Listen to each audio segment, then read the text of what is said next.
Pourquoi pense-t-il à toi? Mais reste-t-il silencieux? Pourquoi le souvenir de ton nom résonne-t-il dans son esprit comme un murmure insistant, et pourtant aucun mot n'est prononcé? Et si je vous disais que ce silence n'est pas une absence, mais un langage secret, une défense conçue par l'inconscient pour le protéger d'une douleur qu'il n'ose même pas nommer? Ce que vous appelleriez l'indifférence pourrait en fait être un cri étouffé provenant d'un monde intérieur qui a appris à se cacher. Dès leur plus jeune âge, de nombreux hommes sont façonnés par une armure invisible. On leur apprend que ressentir est une faiblesse, que pleurer est inacceptable et que parler expose. Mais que se passe-t-il lorsque le cœur bat pour quelqu'un et que l'âme aspire à une connexion, tandis que le corps reste immobile? Ne vous y trompez pas, pense-t-il. Il revit des moments, reconstitue des dialogues et imagine peut-être même un avenir à vos côtés. Mais entre la pensée et la parole, il y a un abîme. Et dans cet abîme, l'ombre habite. L'ombre, cette entité silencieuse décrite par Jung, est tout ce qu'il ne peut accepter de lui-même. Des émotions refoulées, des traumatismes oubliés, des désirs qui le terrifient. Tout cela forme un labyrinthe psychique où il se perd avant même d'essayer de vous retrouver. Le silence cesse alors d'être une simple absence de son et devient un rituel inconscient d'autoprotection. Parce que communiquer avec vous exigerait quelque chose qu'il n'est pas encore capable d'offrir, l'abandon. Et s'il parle, que sera-t-il révélé? Que pourrait-il apparaître lorsque le masque tombera? L'ego masculin, ce gardien de l'image, craint davantage la fragilité que la solitude. Et donc il recule. Il pense à toi, mais reste silencieux, non pas parce qu'il ne ressent rien, mais parce qu'il ressent trop, trop à supporter, trop de choses à comprendre, trop de choses à gérer. Et c'est là que le paradoxe s'installe. Plus il ressent, moins il parle. Plus la liaison est profonde, plus la barrière devient épaisse. Mais il y a quelque chose que vous ne savez pas encore. Quelque chose enfoui dans ce silence dense qui porte plus de vérité que 1000 mots ne pourraient jamais révéler. Et si vous savez écouter, non pas avec vos oreilles, mais avec votre intuition, vous vous rendrez compte que derrière chaque absence, il y a une présence cachée, un message codé provenant de l'inconscient. Et c'est seulement à la fin de cette vidéo que les pièces du puzzle se mettront en place. Car ce n'est pas seulement son histoire, c'est l'histoire de nous tous. Le silence que vous entendez n'est pas vide, c'est une prison. Et c'est lui, le geôlier lui-même. Lorsque Carl Jung parlait de l'ombre, il ne faisait pas référence à quelque chose de maléfique, mais à la partie de la psyché qui abrite tout ce qui a été rejeté, oublié ou condamné à l'exil intérieur. Ce sont des peurs, des traumatismes, des impulsions et des sentiments qu'il ne pouvait pas accepter, non pas parce qu'il ne les ressentait pas, mais parce qu'à un moment de sa vie, il avait appris que les ressentir était dangereux. Maintenant, chaque fois qu'il se rapproche émotionnellement de quelqu'un, cette ombre murmure « Ne fais pas confiance, qu'il pense à toi. » Oui, mais chaque pensée se heurte au barreau invisible de ce qu'elle n'ose pas affronter. En elle-même, il y a un conflit silencieux en cours, et vous en faites partie sans le savoir. Ta présence, ton souvenir, ton énergie, tout cela touche en lui des points qui dormaient. La proximité éveille des sentiments intenses, et avec eux vient la menace de l'effondrement. Et si je me trahissais et que j'étais rejeté? Et si je montrais qui je suis et qu'elle s'éloignait? Son ombre ne veut pas perdre le contrôle, et le moyen le plus sûr de le garder est de rester silencieux. Le silence devient alors un moyen de survivre à un champ de bataille psychique où vous êtes à la fois le refuge et le danger. Et ce n'est pas un jeu. Son esprit, dominé par l'ombre, ne peut pas toujours faire la distinction entre le passé et le présent, entre vous et les personnages qui l'ont autrefois blessé. Il peut vous voir comme une menace émotionnelle, non pas parce que vous avez fait quelque chose, mais parce que votre existence déclenche des souvenirs non résolus. Vous devenez le miroir dans lequel il voit non seulement ce qu'il veut, mais aussi tout ce qu'il n'a pas encore réussi à être. Et c'est terrifiant pour quelqu'un qui n'a jamais appris à naviguer dans les eaux profondes de son propre inconscient. Alors, avant d'interpréter le silence comme un mépris, regardez au-delà de cela. L'homme qui pense à vous, mais ne communique pas, est peut-être en guerre avec sa propre âme. Il ne vous ignore pas, il essaie de ne pas s'effondrer. Chaque mot qu'il ne dit pas est le reflet du poids qu'il porte. Et peut-être qu'il espère inconsciemment que quelqu'un verra à travers le mur. Mais la question demeure. Voyez-vous l'homme derrière l'ombre, ou voyez-vous seulement le silence qu'il a laissé derrière lui? Il existe un type particulier d'homme qui paraît fort à l'extérieur, mais qui vit émotionnellement figé à l'intérieur. Il veut aimer, il veut se donner, il veut construire quelque chose de vrai, mais il n'y arrive pas. Et ce n'est pas parce qu'il y a un manque de sensibilité, c'est parce qu'il y a une plaie ouverte qui n'a jamais été traitée. Jung a appelé ce modèle le héros blessé, un archétype qui porte en lui la mission d'affronter le monde, mais qui saigne silencieusement à l'intérieur.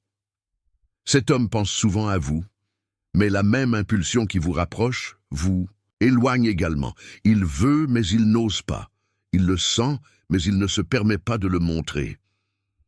La blessure qu'il porte peut avoir été causée par le rejet d'une figure maternelle absente, par un amour passé qui l'a trahi, ou par une enfance où la vulnérabilité a été punie par l'humiliation.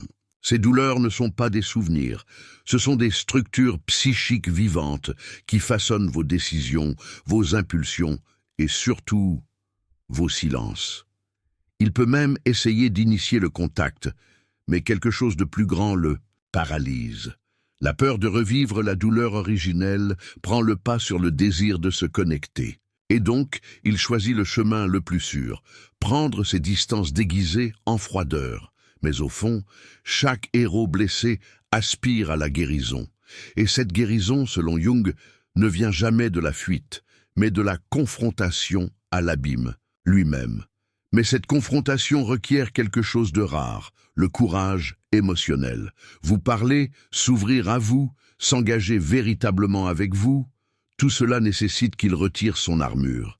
Et le problème est que sans cette armure, il croit qu'il sera détruit. Puis il se tait. Non pas parce qu'il veut jouer, mais parce qu'il croit encore qu'aimer, c'est s'exposer à l'ennemi. Si vous avez l'impression qu'il pense à vous, même en silence, c'est parce qu'il le fait vraiment. Mais il est prisonnier d'un vieux scénario, d'un drame inconscient où l'amour représente un risque, pas un refuge. La figure du héros blessé est tragique car il croit devoir tout affronter seul, y compris son propre cœur.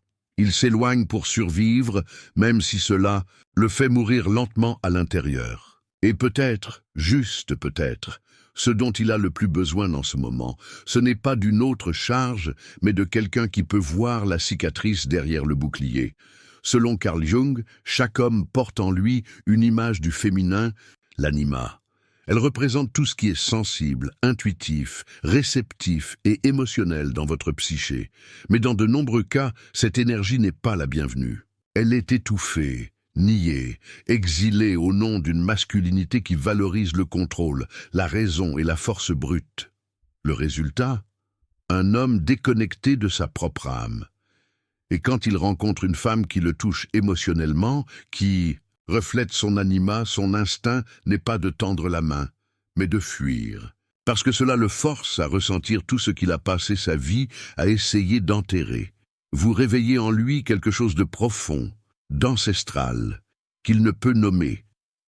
Votre présence active la part de lui qui a été réduite au silence. Depuis l'enfance, le garçon qui voulait être accueilli, l'homme qui veut être vulnérable sans être jugé. Mais au lieu de s'ouvrir à ce côté, il résiste, il recule, il se tait. Le contact avec l'anima, avec le féminin intérieur, exige un abandon, une rupture de l'armure de l'ego. Et cette panne, pour quelqu'un à qui on a appris à toujours gagner, ressemble à de la faiblesse. Il pense à vous, mais cette pensée s'accompagne du malaise de devoir gérer tout ce que vous représentez en lui. Cette résistance n'est pas rationnelle. C'est le reflet inconscient d'années, voire de décennies, de répression émotionnelle. Il peut même croire qu'il a le contrôle, que le silence est un choix. Mais en réalité, c'est son ombre qui protège le territoire. S'il se permet de ressentir. Il court le risque de faire s'effondrer toute la structure psychique construite pour le protéger. L'anima est comme une douce lumière qui pénètre les fissures de l'âme. Et beaucoup d'hommes préfèrent vivre dans l'obscurité plutôt que d'affronter ce que cette lumière révèle. C'est pourquoi ils pensent si souvent à toi, et en même temps restent silencieux, parce que vous le connectez à une partie essentielle de lui-même, mais qu'il n'est pas encore prêt à accepter. Il te veut, oui, mais avant de pouvoir vraiment vous toucher, il devrait d'abord toucher votre propre âme, et jusqu'à ce que cette réconciliation intérieure se produise, vous continuerez à être le reflet d'une beauté qu'il voit, mais qu'il a peur d'affronter. Quand un homme pense à vous mais reste silencieux, la raison n'est peut-être pas dans qui vous êtes, mais dans ce que vous représentez. En psychologie jungienne, la projection est le phénomène par lequel quelqu'un voit chez un autre ce qui existe inconsciemment en lui-même. Au lieu de vous voir clairement, il voit un reflet déformé de ses propres peurs, de ses désirs refoulés et de parties non intégrées de sa psyché. Vous, sans le savoir, devenez le miroir dans lequel il se confronte à des vérités qu'il ne peut pas encore supporter. Et donc il l'évite. Éloignez-vous. Silence, parce que te regarder serait comme regarder dans un abîme qu'il essaie d'ignorer. Peut-être qu'il vous voit comme une menace émotionnelle, la femme qui le rejettera, l'abandonnera ou le contrôlera. Mais ces récits ne vous concernent pas. Il s'agit de figures du passé qui ont marqué son inconscient et qui ressurgissent aujourd'hui sans qu'il s'en rende compte. La chose la plus cruelle à propos de la projection est la suivante. Elle pense se protéger de vous, alors qu'en fait, elle essaie de se protéger d'une vieille douleur que vous avez involontairement activée.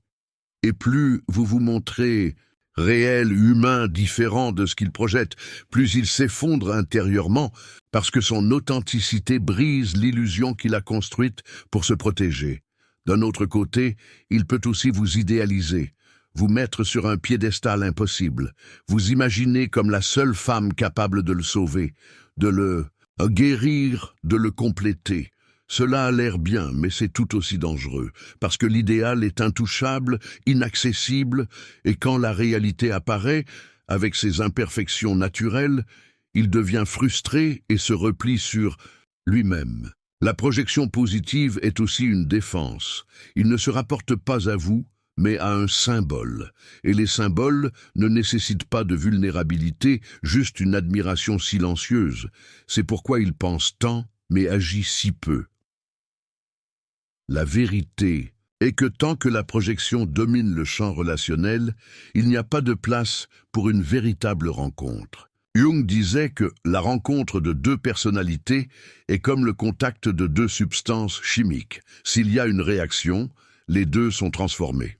Dans son silence, il y a un champ de bataille invisible. La confrontation entre le désir de se rendre et la peur de perdre l'identité construite tout au long de la vie. Jung nous enseigne que l'ego, cette structure qui soutient notre sentiment de qui nous sommes, craint tout ce qui menace son contrôle. Et le véritable amour profond est l'une de ces menaces. Lorsqu'un homme sent qu'il tombe, amoureux, qu'il est touché par quelque chose de plus grand qu'il ne peut contrôler, l'ego sonne l'alarme, le danger l'attend. C'est pourquoi il pense à toi, mais s'en va. Vous représentez une force psychique capable de déstabiliser tout ce qu'il croit être. Cet effondrement n'est pas seulement théorique, il est viscéral. L'amour exige l'abandon. Cela l'oblige à baisser sa garde, à abandonner le rôle qu'il a joué toute sa vie et à plonger dans l'inconnu de la véritable connexion. Et pour un ego habitué à la domination, cela équivaut à une mort symbolique. Le silence est donc un mécanisme de défense contre la désintégration. Il pense à toi, mais il sait, même inconsciemment, que t'aimer vraiment signifierait se transformer lui-même. Et la transformation pour un ego rigide est presque une sentence de destruction. Beaucoup d'hommes, même adultes, n'ont jamais été initiés aux voies de la psyché. Ils n'ont jamais appris que l'ego n'est qu'une partie, pas le tout. Ainsi, ils vivent piégés dans l'illusion que perdre le contrôle revient à se perdre eux-mêmes. Mais Jung était clair, l'individuation, le processus de devenir qui l'on est réellement, implique nécessairement cet effondrement. Il n'y a pas d'éveil sans chute. Il n'y a pas d'amour conscient sans désintégrer d'abord l'ego inconscient. Et c'est peut-être ce qui le paralyse. Il sent qu'avec toi, il n'y a aucun moyen de garder ses défenses intactes. Son silence n'est donc pas de l'indifférence, c'est de la résistance. C'est le cri silencieux d'une structure interne qui est menacée par quelque chose d'immensément plus grand, l'appel à l'évolution elle-même. Il pense à vous parce qu'il sent qu'il y a quelque chose là-dedans, quelque chose d'authentique, de transformateur, d'inévitable. Mais entre la réflexion et l'abandon, il y a la peur de l'effondrement. Et tant que cette peur dominera, le silence continuera d'être votre dernière forme de contrôle. La question est, combien de temps pourra-t-il résister à la force de ce qu'il ressent? Derrière le silence d'un homme se cache souvent, non pas du désintérêt, mais un instinct pur et brut de survie émotionnelle. Jung nous rappelle que la psyché est profondément sage et que nombre de nos réactions sont des tentatives inconscientes de préserver ce qui reste de notre équilibre intérieur. Quand il pense à vous, il accède à une dimension émotionnelle qui, bien qu'attrayante, peut être perçue comme une menace pour la stabilité qu'il a passé des années à construire. Son esprit déclenche une alarme invisible. Attention, trop ressentir peut vous briser. Et puis il se retire en lui-même, là où tout est plus sûr, même s'il est solitaire. Cet instinct a été façonné, dans de nombreux cas, par des expériences passées dans lesquelles l'affection s'est transformée en douleur. Des amours qui ont trahi, des relations qui ont humilié, des liens qui ont laissé des cicatrices. Même s'il veut se rapprocher, son inconscient porte le poids de ses souvenirs et le repousse de ce qui semble être une répétition de souffrance. Le cruel paradoxe est que plus il ressent de l'affection pour vous, plus son besoin de protection devient fort. Penser à vous déclenche des souvenirs de ce qu'il pourrait perdre, ou de la douleur qu'il pourrait ressentir s'il n'obtenait pas ce qu'il désire comme il l'imagine. L'autopréservation émotionnelle fonctionne comme une armure. Elle arrête le flux de la douleur, mais elle bloque également le plaisir, l'intimité, l'amour véritable. Il vit en état d'alerte, même inconscient, comme un animal blessé qui se méfie désormais de quiconque s'approche. Le silence n'est pas seulement l'absence de mots. C'est une barrière psychique construite pour vous empêcher d'atteindre des endroits en lui qu'il évite lui-même de visiter. Et c'est pour ça qu'il reste silencieux. Parce que te faire de la place, ce serait aussi faire de la place à l'effondrement de vieilles blessures qu'il ne se sent pas prêt à revisiter. Mais c'est précisément là que réside la tension la plus profonde. Il pense à vous parce que quelque chose en lui veut, désespérément, briser cette armure. Il ressent l'urgence d'une véritable rencontre, d'une connexion vivante. Mais chaque pas dans cette direction le laisse plus exposé, plus vulnérable, plus proche de revivre ce qu'il a passé sa vie à essayer d'oublier. Et ainsi, il se trouve en équilibre sur une corde raide, entre le désir et la peur, entre l'impulsion de se rendre et l'instinct de se protéger. Pendant ce temps, vous devenez la présence qui habite ses pensées, et qu'il tente de repousser avec la seule ressource sur laquelle il croit encore avoir le contrôle, le silence. Il y a des silences qui ne naissent pas dans le présent.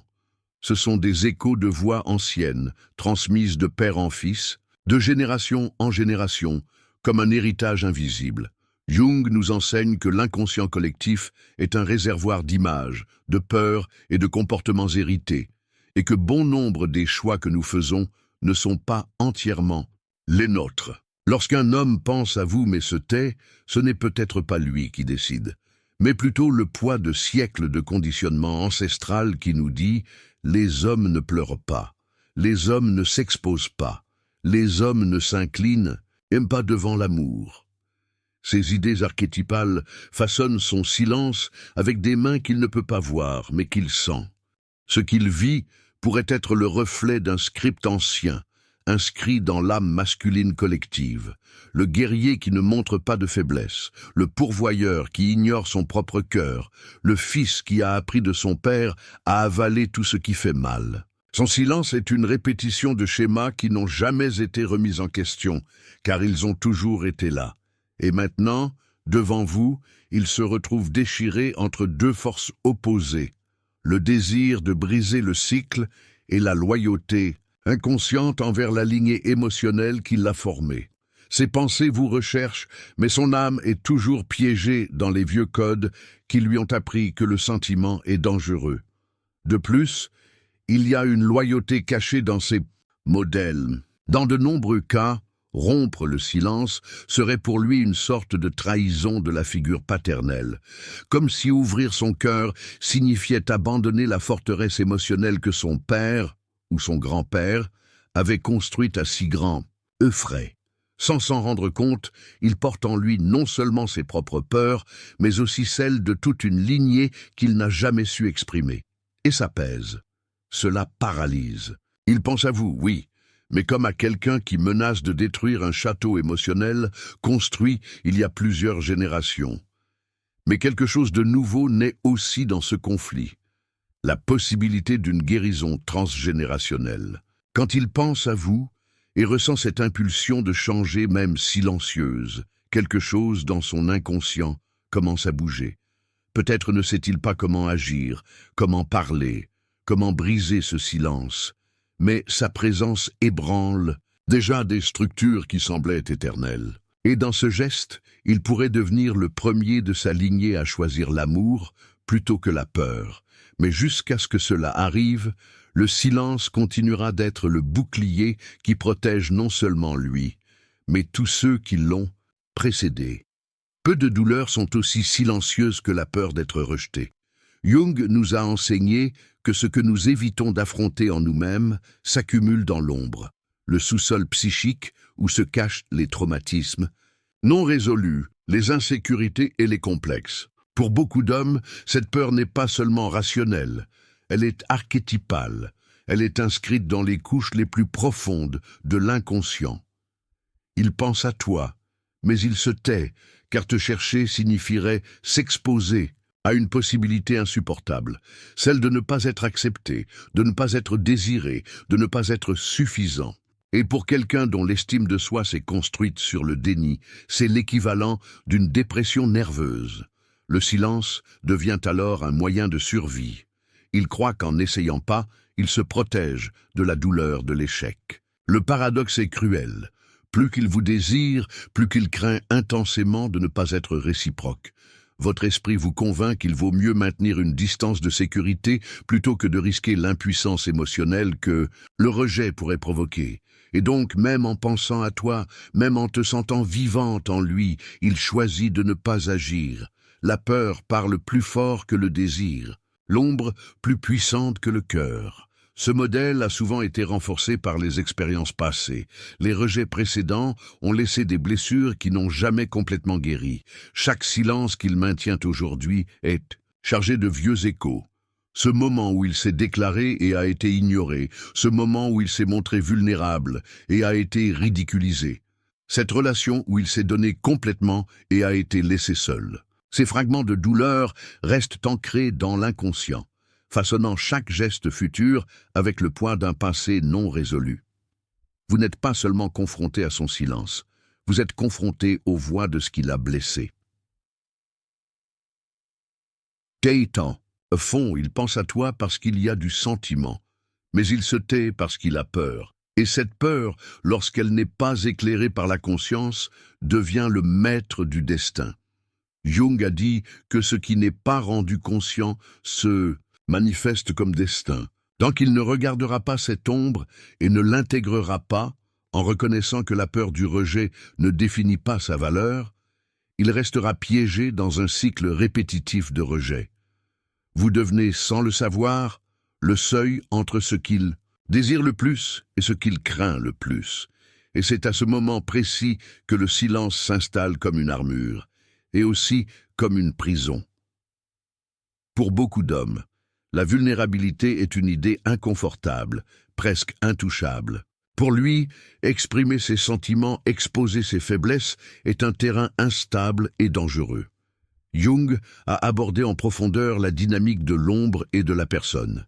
La personne est le masque social que nous utilisons pour nous adapter au monde, tandis que l'ombre porte tout ce que nous rejetons et cachons, y compris notre propre fragilité. L'homme qui pense à vous mais ne communique pas est aux prises avec le sentiment qu'en se montrant vulnérable, il perd le contrôle de qui il est. Il craint qu'en exprimant ses sentiments, vous ne le voyiez pas comme un homme fort, mais comme quelqu'un de fragile, d'incertain et susceptible d'échouer. Au fond, il veut se montrer comme le héros de sa propre histoire. Quelqu'un qui ne se laisse jamais ébranler, qui n'a pas besoin d'aide, qui n'a pas besoin qu'on s'occupe de lui. Mais c'est une façade. La peur d'être perçu comme faible, de voir ses sentiments rejetés ou diminués, vous éloigne. Et le paradoxe est que plus il résiste à être vulnérable, plus il s'éloigne de la véritable connexion. Parce que personne ne peut se connecter profondément sans exposer ce qu'il y a de plus humain et de plus sensible en soi. Son silence n'est donc pas de l'indifférence, mais une tentative de cacher ce qu'il considère comme une faiblesse, la peur de se livrer, de dépendre émotionnellement de quelqu'un. Cette résistance à la vulnérabilité est amplifiée par la culture, qui enseigne souvent aux hommes qu'être vulnérable est synonyme de faiblesse. Depuis son enfance, on lui a appris à croire qu'il devait être le protecteur, le pourvoyeur, le pilier incassable. Ainsi, lorsqu'il pense à vous mais reste silencieux, il se défend en réalité de quelque chose de bien plus profond que la peur du rejet. Il se défend de la douleur, d'exposer son moi le plus profond. Le silence est donc un mécanisme d'autopréservation, un bouclier psychique contre l'idée que l'on ne peut pas être vulnérable et néanmoins être digne d'amour et de respect. Cependant, cette insécurité n'est pas quelque chose qu'il peut simplement ignorer. Jung a dit que la véritable intégration de la psyché ne se produit que lorsque nous sommes capables de reconnaître et d'accepter nos faiblesses, notre ombre. L'homme qui évite la vulnérabilité, même s'il pense souvent à vous, est condamné à ne vivre qu'une partie de lui-même. Il peut vous aimer en silence, mais tant qu'il ne se permettra pas de briser cette barrière intérieure, le véritable amour ne pourra jamais s'épanouir. Et au fond, il le sait. Le doute persiste, l'insécurité s'installe et le silence continue, alors qu'il lutte avec le besoin de se protéger et le profond désir de se rendre. Pour de nombreux hommes, l'idée de perdre le contrôle émotionnel est terrifiante. Jung a mis en garde contre les dangers d'une psyché refoulée, où les sentiments sont repoussés dans l'inconscient, créant une tension constante entre le désir et le déni. Quand un homme pense à vous, mais reste silencieux, ce qui est en jeu n'est pas seulement la peur du rejet, mais la peur d'être emporté par une vague d'émotions qu'il ne peut pas contrôler. Se sentir vulnérable, exposé, sans la capacité de contrôler ses propres réactions émotionnelles, représente une menace pour son sens de l'identité, pour ce qu'il croit être le moi stable. Il craint de perdre cette stabilité et par conséquent de s'effondrer émotionnellement.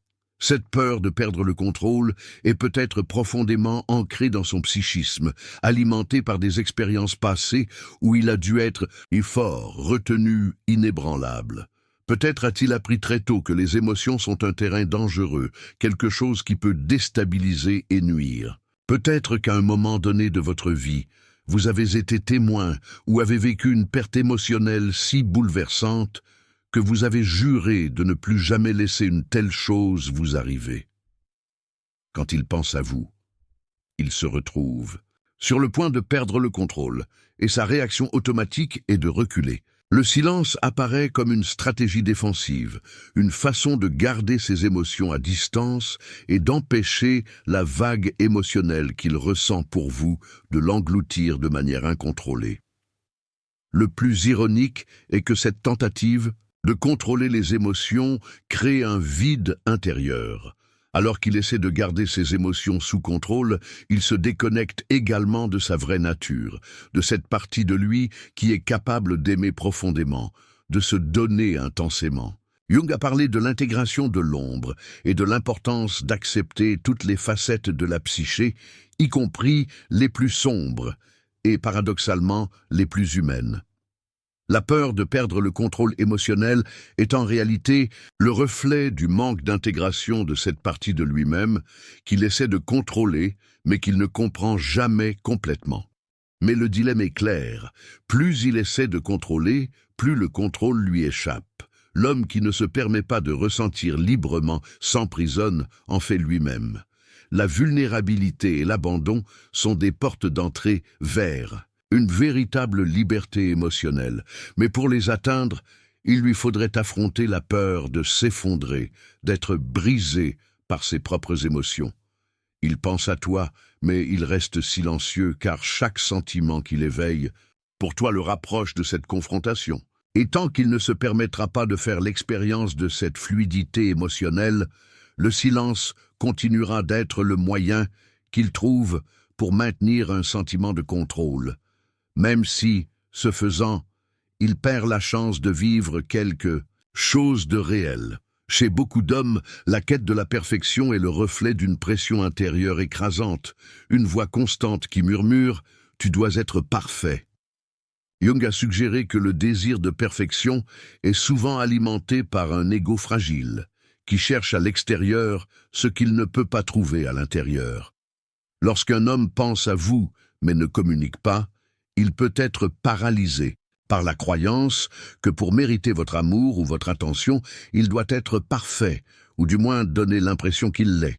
Cette volonté presque obsessionnelle de satisfaire à des normes élevées n'est pas seulement une question d'image ou de statut, mais aussi de protection de votre estime de soi et d'évitement de l'échec, qui, dans votre esprit, serait un coup mortel.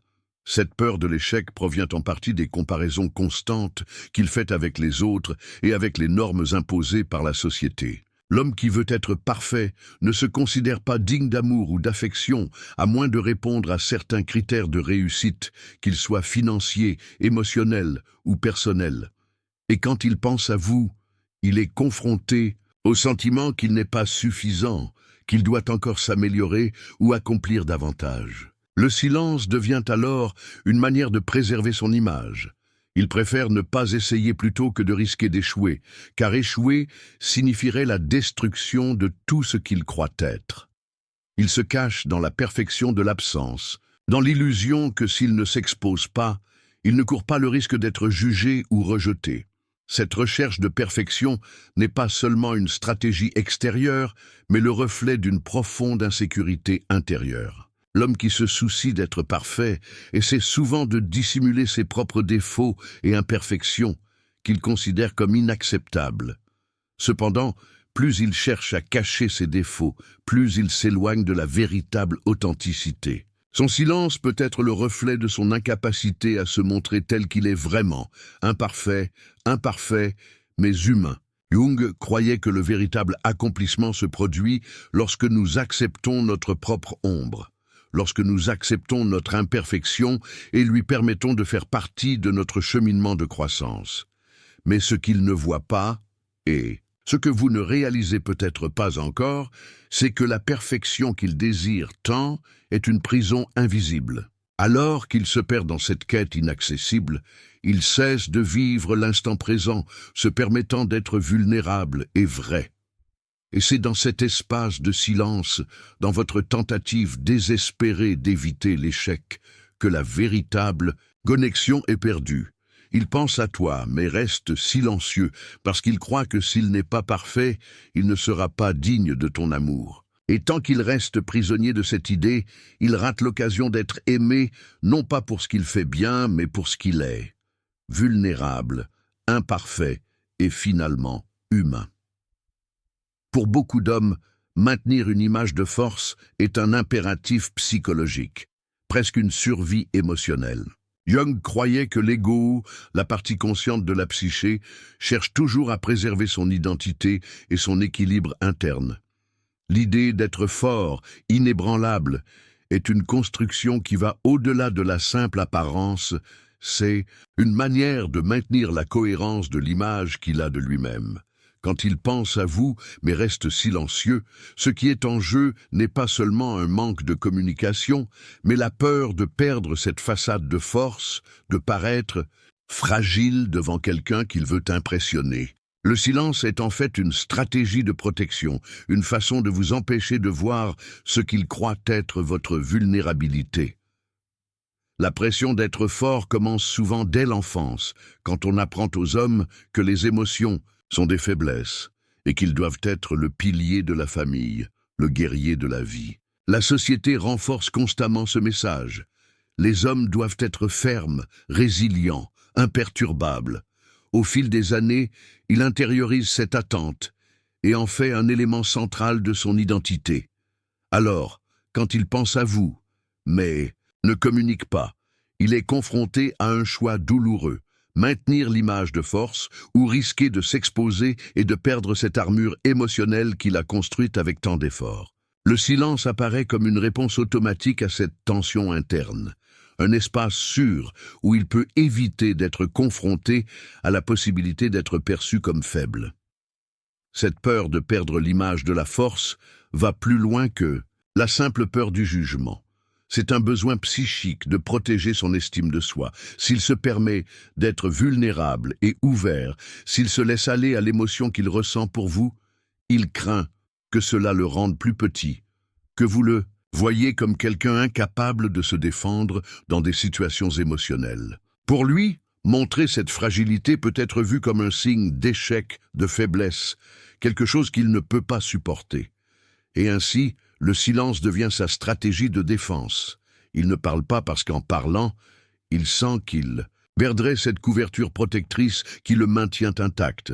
Cependant, cette construction de force, bien qu'apparente, est une prison. La véritable force ne réside pas dans la rigidité, mais dans la capacité à s'abandonner, à être vulnérable, à accepter que vous n'avez pas besoin d'être parfait tout le temps. Jung a dit que la véritable intégrité psychique se produit lorsque nous sommes capables d'intégrer toutes les parties de nous-mêmes, y compris nos faiblesses. Il pense à vous, mais reste silencieux, car il lutte pour maintenir une image de force qui, en réalité, l'empêche de vivre. Une connexion authentique et profonde. Son silence est donc une résistance à la véritable intimité, et en même temps un besoin désespéré de protéger une façade qui, si elle était brisée, révélerait non seulement son humanité, mais aussi son profond désir d'être accepté pour ce qu'il est vraiment. Beaucoup d'hommes restent silencieux, non pas parce qu'ils ne ressentent rien, mais parce qu'ils craignent que ce qu'ils ressentent soit mal interprété. Jung croyait que la véritable communication ne se résume pas aux mots prononcés, mais à la congruence entre l'inconscient et le conscient. Lorsqu'un homme pense à vous mais ne communique pas, il peut être confronté à l'anxiété, un complexe d'être incompris. Il porte en lui une profonde insécurité qui fait qu'en exprimant ce qu'il ressent, on ne comprendrait pas ses motivations, ses intentions, ou, pire encore, qu'il serait dévalorisé ou rejeté. Le silence n'apparaît alors pas comme une forme d'indifférence, mais comme une tentative de protéger sa vérité intérieure. Cette peur d'être incompris est alimentée par le sentiment qu'il n'a pas les mots, ni la capacité émotionnelle pour traduire ce qui se passe en lui. Il sait que ses émotions sont complexes, souvent conflictuelles, et il a peur que lorsqu'il essaie de les exprimer, il le fasse de la mauvaise manière, provoquant de la confusion ou de la distance. Au fond, il craint que vous voyiez son désir comme une erreur, sa vulnérabilité comme une faiblesse, ou que son comportement soit interprété d'une manière complètement différente de ce qu'il ressent réellement. Pour lui, il serait beaucoup plus sûr de garder le silence, car les mots peuvent échouer et les intentions peuvent être mal interprétées. Ce modèle de pensée est souvent le résultat d'expériences passées où vous avez été mal compris, où vos paroles, où vos émotions n'ont pas été valorisées, ou peut-être même manipulées par d'autres personnes. Il a peut-être vécu des situations où, lorsqu'il essayait de s'ouvrir, il était jugé, ridiculisé ou ignoré. Chacune de ces expériences laisse une marque invisible, façonnant votre comportement futur de manière défensive. Et donc, quand il pense à vous, il se retrouve aux prises avec la peur qu'en s'exposant émotionnellement, vous l'interprétiez de manière erronée, ce qui crée encore plus d'insécurité. Le paradoxe est clair. Le silence, qui devrait être une forme de protection, crée en réalité un gouffre encore plus grand entre le désir et la connexion réelle. Il pense à vous, ressent un immense désir de s'ouvrir, mais reste silencieux, craignant que sa tentative de communication ne soit pas suffisante ou que vous le voyiez de manière déformée. Cependant, le véritable risque ne réside pas dans la possibilité d'être mal compris, mais dans ce qu'il perd en n'essayant pas. La chance d'établir une communication profonde, authentique et sincère, où, finalement, sa vulnérabilité est non seulement acceptée, mais aussi comprise. C'est dans cet espace de silence qu'il se prive d'un contact authentique, convaincu que l'incompréhension est plus sûre que le risque d'être enfin compris. La vulnérabilité est l'un des domaines les plus difficiles pour de nombreux hommes, principalement parce que la société l'associe souvent à la faiblesse. Jung a compris que le processus d'individuation, le voyage pour devenir qui nous sommes vraiment, exige que nous acceptions nos ombres, nos imperfections et surtout nos vulnérabilités. Pour un homme, s'exposer émotionnellement, se montrer vulnérable, c'est risquer d'être perçu comme faible, de perdre le contrôle de sa propre image. Quand il pense à vous, mais ne communique pas, il combat en réalité une barrière intérieure. L'idée qu'en s'ouvrant, il perdra son pouvoir, sa sécurité émotionnelle. La peur d'être vulnérable le paralyse, le poussant à se cacher derrière le silence. Cette peur de la vulnérabilité est souvent alimentée par un passé dans lequel on lui a appris à cacher ses émotions, à ne pas montrer sa fragilité. Dès l'enfance, de nombreux hommes reçoivent le message qu'ils ne peuvent pas être émotifs, qu'ils doivent être les forts, les protecteurs. Les émotions, pour lui, sont une zone sombre, où il se sent impuissant, hors de contrôle. Et quand il pense à toi, il sent que s'il s'exposait, il perdrait quelque chose d'essentiel en lui-même. La fragilité émotionnelle représente pour lui une menace pour son sentiment d'identité. Le silence devient alors une manière de maintenir cette protection, une manière de ne pas laisser votre véritable nature émotionnelle être exposée, vulnérable au jugement des autres. La vulnérabilité, cependant, est une porte d'entrée vers une véritable intimité. Jung croyait que pour devenir entier, nous devons nous permettre de ressentir profondément sans avoir peur de nous montrer tels que nous sommes. Mais pour l'homme qui craint la vulnérabilité, cette exposition émotionnelle est perçue comme une sorte de faiblesse. Il ne se rend pas compte qu'en restant silencieux, il repousse en réalité la possibilité d'une relation authentique fondée sur une véritable connexion émotionnelle. Son silence est un masque, une défense contre ce qu'il a peur de ressentir et de partager. Il pense qu'en gardant ses émotions sous contrôle, il se protège, mais en réalité, il se prive d'une expérience authentique. Autant la peur d'être vulnérable le paralyse, autant il ne réalise pas que dans une véritable connexion, il n'y a pas de force sans vulnérabilité. La capacité de s'exposer émotionnellement est en fait une démonstration de courage. Jung a dit que la véritable intégration de notre psyché ne se produit que lorsque nous sommes capables d'accepter les parties les plus sombres et les plus fragiles de nous-mêmes. L'homme qui se tait, qui évite la vulnérabilité, est pris au piège d'une illusion de contrôle qui l'empêche de se connecter profondément à ce qu'il y a de plus humain en lui. Il pense à vous, mais reste silencieux, car la vulnérabilité lui fait peur. Mais en restant silencieux, il s'éloigne de la chance de créer un lien véritable et enrichissant.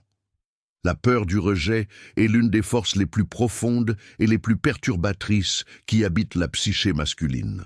Jung a parlé de l'importance de la reconnaissance de l'ego, de la validation externe et de la façon dont le rejet peut être un coup dévastateur pour l'identité d'un homme. Quand il pense à vous mais ne communique pas, c'est cette peur qui le maintient silencieux. Il craint qu'en s'exprimant, en montrant ce qu'il ressent, vous le rejetiez, que ses sentiments ne soient pas réciproques et que cela ébranle encore plus sa perception de lui-même. Cette peur va au-delà d'une simple peur de frustration. C'est une peur existentielle qui menace son estime de soi, l'image même de qui il est dans le monde. Cette peur du rejet est alimentée par des expériences passées où il a été blessé ou invalidé, où sa tentative de s'ouvrir ou d'exprimer son amour a été ignorée ou rejetée. Chaque rejet, qu'il vienne d'un partenaire, d'amis ou même de la famille, construit un mur émotionnel en lui. Au fil du temps, il commence à croire que ses émotions ne méritent pas d'être acceptées, qu'il n'est pas assez bon pour être aimé ou désiré. Quand il s'agit de vous, il pense qu'en étant vulnérable, en exprimant ce qu'il ressent, il pourrait simplement être ignoré ou, pire encore, rejeté d'une manière qui ébranle sa confiance en lui. Ce comportement est une forme d'autoprotection. En évitant le risque de s'exposer émotionnellement, il croit qu'il prévient de plus grands dommages, préservant ainsi sa propre santé mentale et son estime de soi. Le silence est alors perçu comme un bouclier, un moyen d'éviter la douleur du rejet. S'il ne communique pas, s'il ne se met pas en avant, il peut continuer à croire que ce qu'il ressent a encore de la valeur, que son désir de se connecter avec vous n'a pas été invalidé. Ce qu'il ne voit pas, cependant, c'est que le silence, au lieu de le protéger, finit par perpétuer la peur d'être rejeté, car il ne saura jamais ce qui aurait pu se passer s'il s'était permis de communiquer, s'il avait risqué de se montrer. Le paradoxe est qu'en craignant le rejet et en gardant le silence, il se condamne en réalité à vivre une vie d'incertitude. Jung croyait que pour atteindre une véritable liberté psychique, les êtres humains doivent accepter la possibilité de l'échec, du rejet, de la souffrance.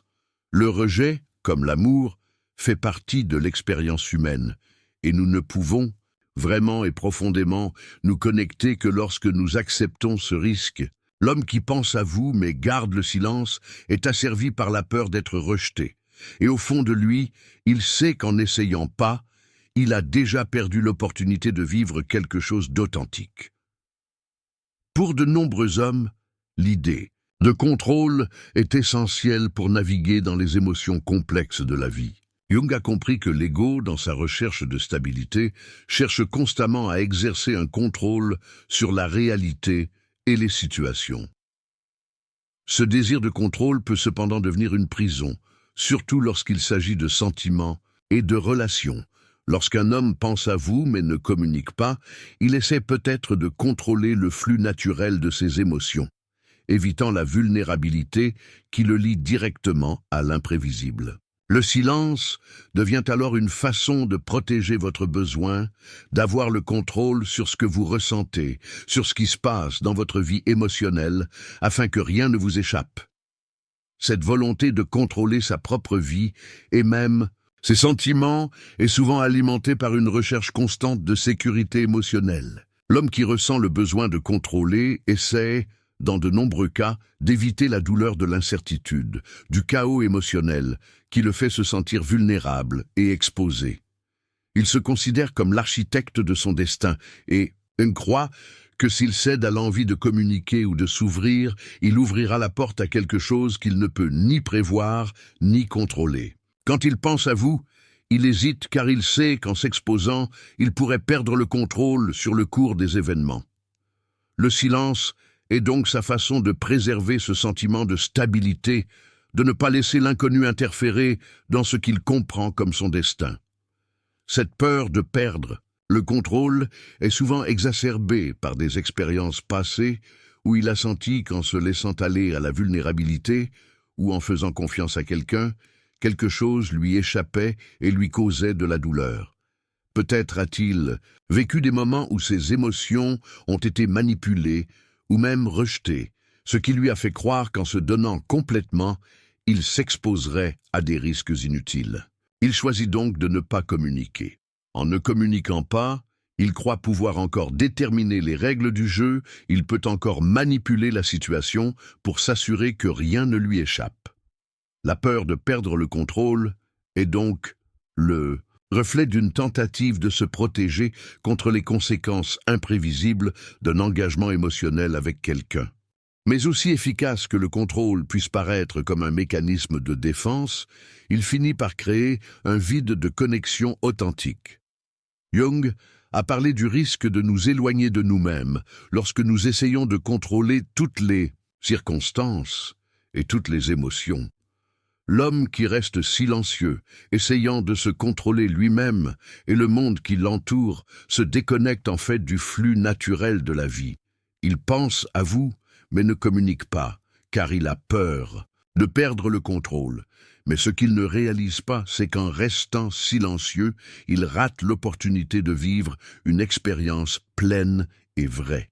La liberté émotionnelle ne vient que lorsque nous pouvons lâcher les rênes, laisser la vie suivre son cours et nous permettre d'en faire partie sans craindre ce qui pourrait arriver.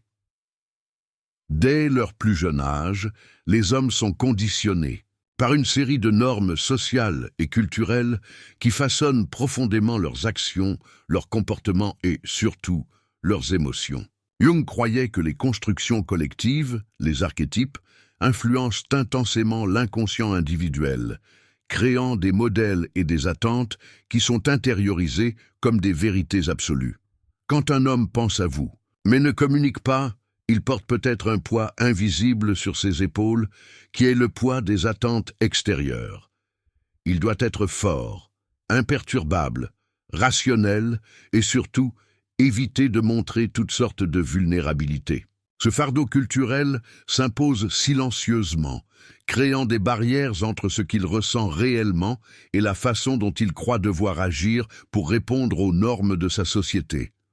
Les attentes culturelles sont souvent renforcées à différents niveaux de la vie d'un homme, dans la famille, à l'école, au travail, même entre amis. Dès l'enfance, il apprend que certaines émotions sont inacceptables ou, au mieux, doivent être contrôlées.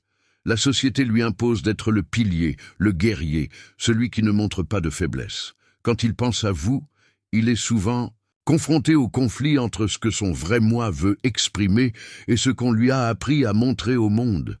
Il ressent le désir de communiquer, mais le poids des attentes sociales l'empêche d'agir de manière authentique. Le silence est sa défense contre ce dilemme, sa façon d'éviter de remettre en question les normes qu'il croit incontestables. Ce comportement n'est pas un choix conscient, mais plutôt une réaction aux forces qu'il a intériorisées tout au long de sa vie. Il croit qu'en communiquant avec vous de manière émotionnellement ouverte, il enfreindrait les règles tacites qui régissent la masculinité. La peur d'être perçu comme vulnérable, faible ou trop émotif est si forte qu'il choisit de rester silencieux, gardant le contrôle du récit social qui lui a été imposé. Au fond, il craint qu'en agissant en dehors de ces normes, il soit perçu comme différent ou inadéquat. Pour lui, la pression de devoir répondre à ses attentes est une force puissante qui façonne sans relâche son identité, et le silence est le moyen le plus sûr d'éviter tout inconfort qui pourrait résulter de la rupture de ses attentes. Cependant, cette conformité aux normes culturelles et sociales vous prive d'une expérience plus riche et plus authentique de vous-même et des autres. Jung a souligné l'importance de remettre en question les attentes extérieures et de rechercher une véritable individuation, c'est-à-dire le processus de devenir qui nous sommes vraiment, sans les masques imposés par la société. En ça, restant silencieux, il suit peut-être les normes, mais il s'éloigne également de l'opportunité de créer une véritable connexion où il peut être vu et accepté pour qui il est vraiment, et non pour qui la société attend de lui. L'homme qui pense à vous mais garde le silence est souvent prisonnier d'une construction sociale qui l'empêche de s'exprimer librement. Et le prix de cette conformité est l'éloignement de la véritable intimité et de l'authenticité. Pour beaucoup d'hommes, la sensibilité est une caractéristique qui a été réprimée tout au long de leur vie, que ce soit par la famille, la société ou par la perception qu'il s'agit de quelque chose à cacher. Jung a parlé de l'importance d'intégrer tous les aspects de la psyché, y compris les plus délicats et les plus vulnérables. Lorsqu'un homme pense à vous mais ne communique pas, il essaie peut-être de nier ou de cacher cette partie sensible de lui-même. Il sait que ses émotions sont profondes, intenses, Mais en même temps, il a peur de s'exposer à cette sensibilité, croyant que cela le rendrait faible ou sans défense. Le silence, dans ce contexte, n'est pas seulement un choix, mais une tentative de préserver sa masculinité et la perception de force qu'il croit devoir maintenir. Cette peur de faire face à sa propre sensibilité est alimentée par un cycle de répression émotionnelle auquel de nombreux hommes sont confrontés depuis l'enfance. On leur apprend souvent à ne pas pleurer, à ne pas montrer de faiblesse et à garder leurs sentiments pour eux. La société masculine, en particulier, cultive l'image de l'homme comme étant rationnel, logique et impassible, et tout signe d'émotion ou de vulnérabilité est interprété comme un défaut ou une faille. Quand il pense à vous, ce qu'il ressent peut être réel et intense, mais il hésite à l'exprimer car il croit que sa sensibilité le rendra vulnérable au jugement, au mépris ou même au rejet. Cette difficulté à gérer sa propre sensibilité conduit à une déconnexion émotionnelle avec soi-même et avec les autres. En niant ses émotions, non seulement il vous empêche de voir qui il est vraiment, mais il vous empêche également de vivre la plénitude de son humanité. Il pense à vous, mais reste silencieux, car l'idée de se montrer émotionnellement sensible le fait se sentir exposé, sans défense, et finalement sans protection. Ce qu'il ne réalise pas, c'est que la véritable force réside précisément dans la capacité à intégrer ses émotions et ses sentiments, à reconnaître sa sensibilité sans crainte d'être jugé. En restant silencieux, il perd la chance d'être authentique et, par conséquent, d'établir une connexion plus profonde et plus vraie avec vous. Pour parvenir à une véritable individuation, comme le suggérait Jung, il est nécessaire d'accepter tous les aspects de qui nous sommes, y compris ceux que nous craignons ou rejetons. La sensibilité n'est pas une faiblesse, mais l'une des facettes les plus puissantes de l'expérience humaine. L'homme qui se tait, qui évite de s'exposer, par peur de sa propre sensibilité, crée un mur entre lui et le monde, un mur qui l'empêche de vivre une vie pleine et authentique. Le véritable défi n'est donc pas d'éviter la vulnérabilité, mais d'accepter que la sensibilité fait partie de notre force, et qu'en l'acceptant, nous pouvons enfin nous libérer des chaînes de la répression émotionnelle et parvenir à une véritable connexion avec nous-mêmes et avec les autres. Il pense à toi, mais ne communique pas. Et peut-être qu'au fond de vous, vous vous êtes demandé « Qu'est-ce que cela signifie? Qu'attend-il » La réponse ne réside pas dans les mots qu'il n'a pas encore prononcés, mais dans le silence qui règne entre les deux. Ce silence, ce vide temporaire, est le reflet de quelque chose de bien plus profond et de plus sacré, le voyage intérieur qu'il doit entreprendre avant de s'abandonner à toute autre connexion. Parfois, il faut se perdre pour se retrouver, comprendre que pour offrir quelque chose d'authentique, il faut d'abord qu'il soit entier. Et votre manque de communication n'est pas le reflet de ce que vous ne méritez pas, mais de ce qu'il n'a pas encore trouvé en lui-même. Ne vous y trompez pas. Le véritable amour n'est pas un échange de gestes et de paroles vides, mais la fusion de deux âmes entières qui se reconnaissent dans le silence et se remplissent de leur regard. Et c'est peut-être ce qu'il recherche, un endroit sûr où se retrouver, loin de la pression des attentes extérieures, où il peut intégrer ses ombres, ses peurs et ses insécurités. Ce qu'il ne sait pas encore, c'est que, tandis qu'il recherche cette rencontre, la véritable liberté survient lorsqu'il cesse d'être prisonnier de ses propres barrières. L'amour n'est pas ce qu'il trouvera à l'extérieur, mais ce qu'il découvrira en lui-même, une fois qu'il se permettra d'être complet, sans avoir besoin de validation extérieure. Peut-être réalisez-vous maintenant que votre propre attente n'est pas une attente vide. C'est le reflet du processus de guérison et de découverte lui-même. Le silence entre vous n'est pas un abîme, mais un pont. Il ne fuit pas toi, mais ce qu'il n'a pas encore reconnu en lui-même. Et ce faisant, vous créez la possibilité de quelque chose de réel, quelque chose qui transcende les attentes et les peurs. Alors, au lieu de regarder dans le vide, regardez à l'intérieur de vous-même. Ce que vous attendez doit aussi se trouver en vous. Ce que vous ressentez pour lui est aussi le reflet de ce que vous devez apprendre à être pour vous-même.